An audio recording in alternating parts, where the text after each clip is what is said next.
It started with a whisper, soft, almost playful, like someone trying to tell a secret through a wall.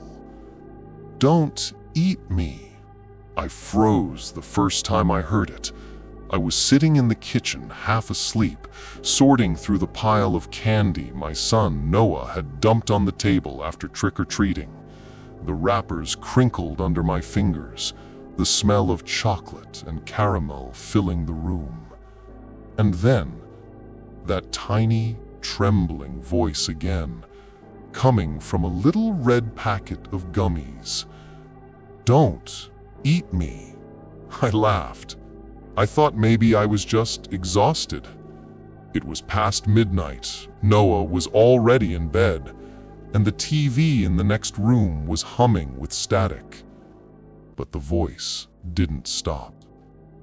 It came again, a little louder this time, a child's voice, weak, scared. "Please, don't eat me." I dropped the candy bag. It hit the table and split open. A few pieces rolled out and stopped by my hand. They looked normal, perfectly shaped, glossy with sugar. Except one. One of them was wet. The next morning, I asked Noah if he'd noticed anything weird with the candy. He shrugged. "Weird how?" "Like voices." He laughed. "Mom, it's probably the new Halloween thing. Everyone at school says some candies talk now, like AI or something. It's a game." "A game?" "Yeah, they say it's called Sweet Speak. You have to eat the candy to see what message you get." I didn't like that.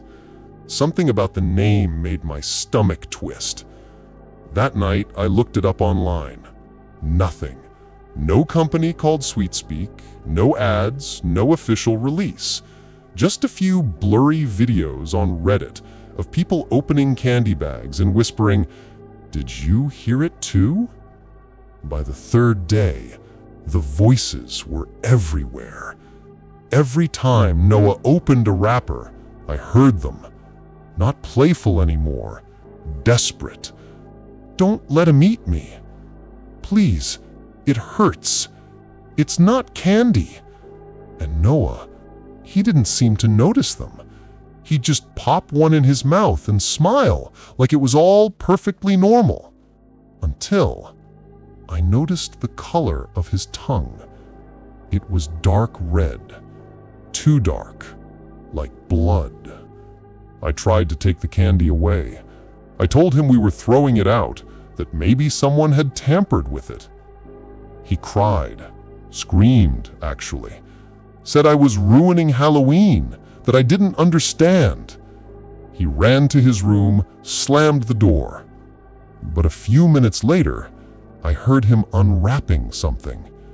And then, that same trembling voice, muffled now, sobbing, "Please, don't eat me. Please." And his chewing, slow, heavy. That night, I woke to a smell, sweet and rotten. I went downstairs. The kitchen was dark, except for a faint glow from the candy bowl on the counter.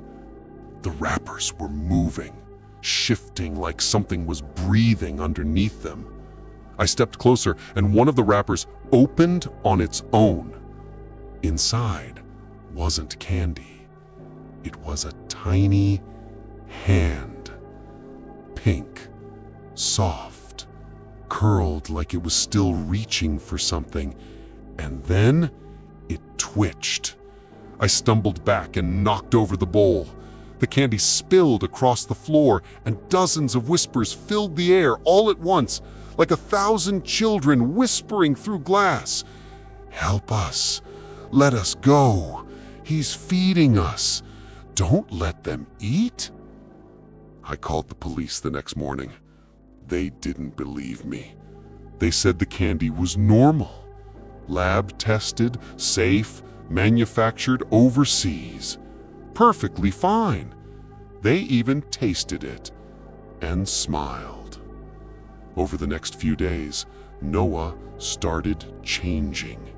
He stopped going outside, stopped talking. He'd sit in front of the TV, staring at the static, chewing something. The sound, it wasn't like candy anymore. It was like flesh. One night, I saw him standing in front of the mirror holding a candy in his palm.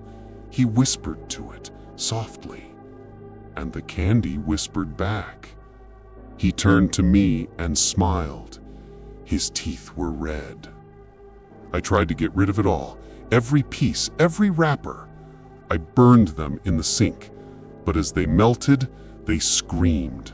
Thousands of tiny, shrill voices crying out at once, and for a moment, just a moment, I saw faces in the flames.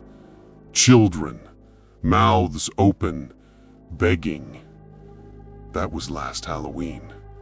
Now, every time I walk into a store, I hear the whispers again. From shelves, from displays, from plastic bags that rustle when I pass. They're louder now. Don't eat me, please. Let us rest. And the people around me? They don't hear a thing. They just smile, buy their candy, and go home. Tonight's Halloween again. Noah hasn't spoken for days. He just sits at the table, staring at that same red packet. I can hear it whispering from across the room. It's not scared anymore. It's laughing.